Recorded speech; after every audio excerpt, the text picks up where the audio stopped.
नमस्कार। और सब लोग कैसे हो? अच्छे हो? बहुत दिन हो गए अपन लोगों की मुलाकात नहीं हुई।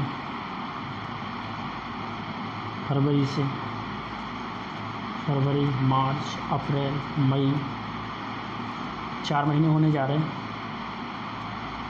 और पढ़ाई कैसी क्या चल रही है आप लोगों की? ठीक चल रही? चलो अच्छा है। तो जो पेपर सेट दे रहे हैं ना, वो तो लगा रहे हैं सब लोग लगा रहे हैं। चलो आवाज़ आ रही होगी साफ या नहीं आ रही? पंखा चल रहा है। चलो ठीक है, बात करें अपन। तो पेपर सेट जो भी लगा रहा है वो अच्छी बात है, जो नहीं लगा रहा है वो बहुत गलत कर रहा है। सच बोल रहा हूँ, क्योंकि पेपर सेट आजकल जो आ रहा है ना, बहुत ही इम्पोर्टेंट क्वेश्चन है, बहुत इम्पोर्टेंट क्वेश्चन है। यानी अब वो समय नहीं रहा जो अपन लोग सोचते थे। अपन लोग सोचते थे कि पेपर अच्छा आएगा, सरल आएगा, तो जो भी होगा। अब क्या है, आयोग देख रहा है कि बदलता समय के हिसाब से क्वेश्चन भी चेंज होते जा रहे हैं। क्वेश्चनों की गहराई से उठाया जा रहा है क्वेश्चन। आप लोग को दिख रहा होगा ये पेपर जो आ रहा है अभी, इनमें बहुत गहराई से क्वेश्चन उठे हैं। साथ ही जो आंसर की हमारे पास आ रही ना, उसमें बहुत अच्छे से डिटेल में आपको उसमें समझाया गया है। इसलिए उस आंसर शीट को अच्छे से अध्ययन करें, अच्छे से पढ़ें। ठीक, अब अपन बात पे आते हैं। बहुत सारे लोगों का फ़ोन आया था आज कि सर आप एक वीडियो बनाएं, मोटिवेट वाला थोड़ा सा वीडियो डाल दें, क्योंकि आजकल पढ़ाई नहीं हो रही, बिल्कुल भी पढ़ाई नहीं हो रही घर पर। कुछ लोग पूछ रहे थे सर एग्ज़ाम होगा भी या नहीं होगा? अब लॉकडाउन की वजह से एग्ज़ाम की क्या संभावना है? देखो, एग्ज़ाम हो या ना हो, पहले वो छोड़ो। पहले एक छोटे से क्वेश्चन का आंसर दें आप। 2 क्वेश्चन। नंबर 1, एग्ज़ाम हम लोग तैयारी करते हैं, है ना? करते तैयारी एग्ज़ाम की, हम लोग बहुत अच्छे से तैयारी करते हैं। आप लोग यही कहोगे, लेकिन गलत है। आपको 2 चीज़ें बता रहा हूँ मैं। एग्ज़ाम कब और क्यों देना चाहिए, एग्ज़ाम कब और क्यों देना चाहिए, इस पे चर्चा करें आज अपन, है ना? एग्ज़ाम कब और क्यों देना चाहिए, कोई बताएगा? चलो ठीक है, हम बताते हैं। एग्ज़ाम, पहले क्वेश्चन करें क्यों देना चाहिए, या हम लोग एग्ज़ाम क्यों देते हैं, क्या उद्देश्य है एग्ज़ाम देने का? तो एग्ज़ाम देने का सीधा सा उद्देश्य आप लोगों ने देखा होगा कि एग्ज़ाम को क्रैक करना, एग्ज़ाम को निकालना। हम इसीलिए देते कि नहीं देते? एग्ज़ाम को निकालना। और कब देना चाहिए, इसके लिए और थोड़ा समझें अपन। देखो, एग्ज़ाम देने के लिए बहुत सारे कैंडिडेट हैं। आज आप देखते होंगे छोटी सी वैकेंसी आती हैं और इतने सारे लोग अप्लाई करते हैं कि हम लोग सोचते हैं कि हमारा सिलेक्शन हो पाएगा या नहीं हो पाएगा। ऐसा ही है ना? हम लोग ये सोचते हैं कि हमारा सिलेक्शन हो पाएगा या नहीं हो पाएगा। ध्यान रखे रहें, सिलेक्शन उन्हीं छात्रों का होता है इनको ये पता हो कि एग्ज़ाम कब देना है।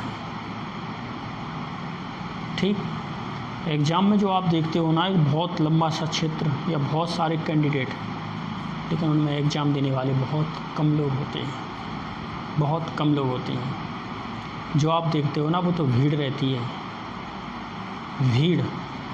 वो भीड़ में यही देखते हैं कि भैया, कुछ लोग तुझे कहते हैं कि हम लोग पेपर का पैटर्न कैसा आने वाला है, हम उसी को देखने जा रहे हैं। पेपर कैसा आएगा उसका पैटर्न देखने जा रहे हैं, क्रैक करने नहीं जा रहे हैं। ना क्रैक करने की उन्होंने सोचा। तो आप बताओ, जब आपने सोचा ही नहीं है क्रैक करने की तो पेपर क्रैक होगा कैसे, पेपर निकलेगा कैसे? पहले आप लोगों को ये सोचना है कि हम क्यों दे रहे हैं पेपर हम इसलिए दे रहे हैं कि हमें सिलेक्शन चाहिए ही, सिलेक्शन चाहिए। हम सिर्फ ये सोचकर पेपर देते हैं कि चलो कोई बात नहीं, देखें आएंगे पैटर्न, बहुत सारे लोग जाते हैं पेपर देने, हम भी चलें। तो आप उस भीड़ का हिस्सा तो नहीं थे। अगर ये सोचकर आप पेपर देते हो तो ध्यान रखे रहना, आप भी उस भीड़ का एक हिस्सा हैं। आप भी उसी भीड़ का एक हिस्सा हैं। ये बिल्कुल आप ध्यान से सुन लें। अगर आप एग्ज़ाम क्रैक करना चाहते हैं तो उस भीड़ से आपको अलग होना पड़ेगा। उस भीड़ से आपको अलग होना पड़ेगा, क्योंकि भीड़ में बहुत सारे लोग ऐसे होते हैं जिन लोगों को यही पता नहीं होता कि एग्ज़ाम कैसा आएगा या एग्ज़ाम में क्या क्या आएगा। बस एग्ज़ाम देने जा रहे हैं। बहुत सारे लोग ऐसे होते हैं कि हम चलो इस बार तो हमारी तैयारी नहीं है, अगली बार देंगे पेपर तो सही, इस बार तो हम सिर्फ पैटर्न देखने जा रहे हैं कि पेपर आता कैसा है। तो जी कैसे आशा आपने कर ली कि हमारा पेपर निकल जाएगा। जब आपको अपने आप पर स्वयं विश्वास नहीं है कि हम पेपर देने जा रहे हैं या पेपर को देखने जा रहे हैं, तो आप एक भीड़ का हिस्सा हैं। क्लियर है ये बात? आप एक भीड़ का हिस्सा हैं, क्योंकि आपने अभी तक एग्ज़ाम को निकालने की नहीं सोची, आपने सिर्फ एग्ज़ाम का पैटर्न देखने के लिए जा रहे हैं। आप चाह रहे हैं कि हमें अनुभव हो, हमें एक्सपीरियंस हो कि पेपर कैसा आता है। अगर आपको पेपर का एक्सपीरियंस ही लेना ना, तो पुरानी जो पिछली साल या और बहुत वर्षों से आप देखते आ रहे हो, आयोग की साइट पर देख लें, पीईबी पर देख लें, पीएससी पर देख लें, बहुत सारे पुराने पेपर डले हुए हैं। किसी भी पेपर को उठाकर रख लें आप और देख लें, पैटर्न समझ में आ जाएगा। ठीक है ना? लेकिन पैटर्न ही आप समझते रहोगे तो फिर एग्ज़ाम क्रैक कब करोगे, एग्ज़ाम कब निकालोगे आप? थोड़ा सोचें आप। हो सकता है मैं कुछ ज़्यादा बोल रहा हूँ, लेकिन सच बोल रहा हूँ, ध्यान रखे रहना। क्योंकि जब तक आप ये नहीं सोचेंगे कि हमें एग्ज़ाम निकालना है, एग्ज़ाम हम क्यों देते हैं, इसका पहला जो क्वेश्चन पूछा था मैंने, एग्ज़ाम क्यों देते हैं, उसका यही आंसर है कि एग्ज़ाम निकालना है, सिलेक्शन लेना है, हमें पेपर क्रैक करना है। हमें यही सोचकर हम एग्ज़ाम में बैठें तो ही समझ लेना हमारा सिलेक्शन होगा, नहीं तो मुश्किल है। क्यों? क्योंकि जब हम एग्ज़ाम को क्रैक करने के उद्देश्य से बैठ ही नहीं रहे परीक्षा में, तो एग्ज़ाम निकलेगा कैसे? तो एग्ज़ाम निकलेगा कैसे? यदि एग्ज़ाम को निकालना है ना, तो पहले अपनी शक्तियाँ इकट्ठी करनी पड़ेंगी। पहले दुश्मन से लड़ने के लिए अपने पूरी तरह से तैयार होना पड़ेगा। पहले दुश्मन को समझना पड़ेगा कि दुश्मन कैसा है, दुश्मन के अंदर क्या क्या शक्तियाँ हैं। आजकल आप लोगों ने देखा होगा, दूरदर्शन पे चल रहे थे महाभारत और रामायण चल रहे थे ना, आप लोगों ने देखा होगा, कल ही ख़त्म हुआ शायद महाभारत। तो आपने देखा जब महाभारत में अर्जुन को युद्ध लड़ने से पहले, जब वो 13 साल की वनवास में था, 1 साल की अज्ञातवास में, तो युद्ध हुआ नहीं था प्रारंभ, लेकिन युद्ध प्रारंभ होने से पहले उसने युद्ध लड़ने के लिए बहुत सारी शक्तियों को इकट्ठियाँ की थी। आप लोगों ने देखा हो, इंद्रदेव को उसने प्रसन्न किया, भोलेनाथ को उसने प्रसन्न किया, वहाँ से शक्तियाँ ली, फिर स्वर्ग में गया, स्वर्ग में इंद्रदेव से शक्तियाँ ली और बहुत सारी चीज़ें उसने सीखी जो उसे युद्ध में उपयोगी थी। तो हमारा कहने का तात्पर्य यह है कि जब हम परीक्षा में बैठ रहे हैं हमारी शक्तियाँ इकट्ठी हैं। जब शक्तियाँ इकट्ठी नहीं हैं तो हम पेपर क्रैक कैसे करेंगे, हम पेपर कैसे निकालेंगे। और जब आप पेपर निकालने के उद्देश्य से बैठ ही नहीं रहे हो तो एग्ज़ाम निकलेगा कैसे, सक्सेस होंगे कैसे। अगर सक्सेस होना है तो इसका देखें, 2 क्वेश्चनों में से एक क्वेश्चन था क्यों देते हैं हम पेपर, तो इसका पहला आंसर है हम लोग सक्सेस होने के लिए देते हैं, हम लोग एग्ज़ाम को क्रैक करने के लिए देते हैं। लेकिन दूसरा क्वेश्चन था एग्ज़ाम कब देना चाहिए, एग्ज़ाम कब देना चाहिए। तो एग्ज़ाम ध्यान रखे रहें, एग्ज़ाम तभी दें तब आपके पास शक्तियाँ पर्याप्त हों, तब आपके पास शक्तियाँ पर्याप्त हों तभी एग्ज़ाम दें, अन्यथा एग्ज़ाम देने से कोई मतलब नहीं है, कोई मतलब नहीं है। ठीक। और एग्ज़ाम के बारे में पहले डिटेल में उसकी जानकारी प्राप्त कर लें, क्योंकि यदि हम किसी दुश्मन से लड़ने जाते हैं तो उस दुश्मन की शक्तियों के बारे में हमें जानकारी होनी चाहिए। उदाहरण के तौर पर आप लोगों ने देखा हो महाभारत आ रहा था तो जो कर्ण था उसके पास कोई शक्ति थी, तो कृष्ण भगवान को पता था वह बात कि यदि कर्ण के पास यह शक्ति रही तो अर्जुन को जीतना मुश्किल हो जाएगा। यानी शत्रु की हर एक ताकत का, हर एक छोटी सी जानकारी की, ये अपन बोल सकते हैं उनकी तहकीकात करते रहते थे वो, कि अब वो क्या करने वाले हैं, क्या करने वाले हैं, कैसे करेंगे, उसका तोड़ वो पहले से ढूंढने लगते थे।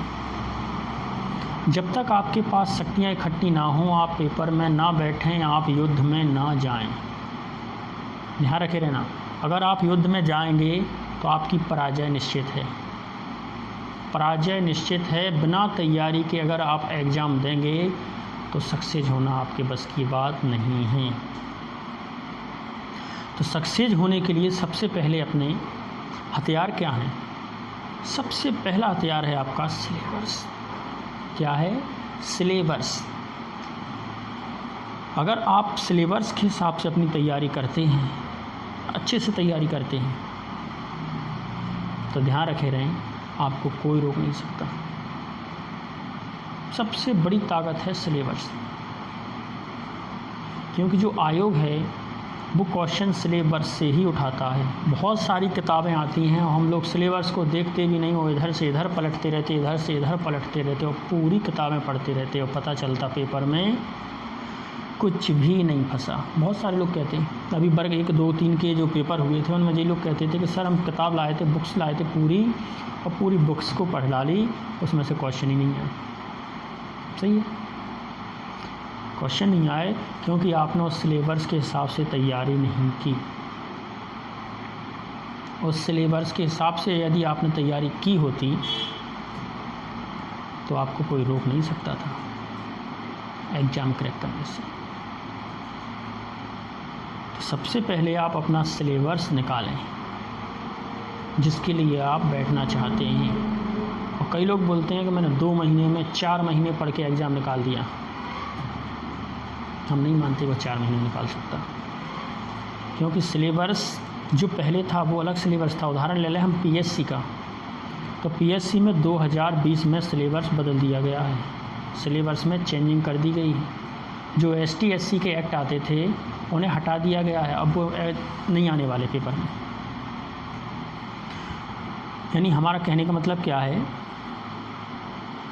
कि सिलेबस को देखें, पहले बहुत अच्छे से सिलेबस को देखें और सिलेबस को आप एक रफ पे या पेज पे लिखें पूरा सिलेबस, और उस सिलेबस में आप वो टॉपिक देखें फिर कि कौन कौन से टॉपिक हैं। मान लो कौन कौन से सब्जेक्ट हैं। अपन लोग क्या देखते हैं, सिर्फ सब्जेक्ट देखते हैं कि हाँ हिस्ट्री आना है, भूगोल आना है, संविधान आना है, इकोनॉमिक्स आना है, एमपी आना है, मैथ आना है, रीजनिंग आना है, बस सब्जेक्ट देखते हैं और अपन सोचते हैं ठीक है पढ़ना शुरू कर दो एक साइड से, क्योंकि ये सब्जेक्ट आना है। ध्यान रखे रहें 30% सिलेबस ऐसा होता है जो पेपरों में, जो किताब में से होता ही नहीं है, वो सिलेबस से पूछेगा ही नहीं पेपर वाला। उसके बाद भी हम वो सिलेबस को पढ़ते रहते हैं, अपना टाइम वेस्ट करते रहते हैं। तो सबसे पहले वो सिलेबस देखो, सिलेबस के बाद एक टॉपिक लो जो सिलेबस में, मान लो हिस्ट्री का है, आपने हिस्ट्री का ले लिया आपने, अब वो हिस्ट्री के टॉपिक भी देखोगे कौन कौन से टॉपिक दिए हैं इसने, किस में से पूछने वाला है। यानी जैसे हम मोबाइल से फ़ोटो को जूम करते जाते अंदर, ऐसा ही प्रत्येक क्वेश्चन को धीरे धीरे करके उसकी गहराई में चले जाएं, उसकी थाह लें, समझें उसको, पहले उस पैटर्न को समझें कि वो आपसे क्या पूछेगा पेपर में। जब आप पूरे सिलेबस को देख लोगे ना,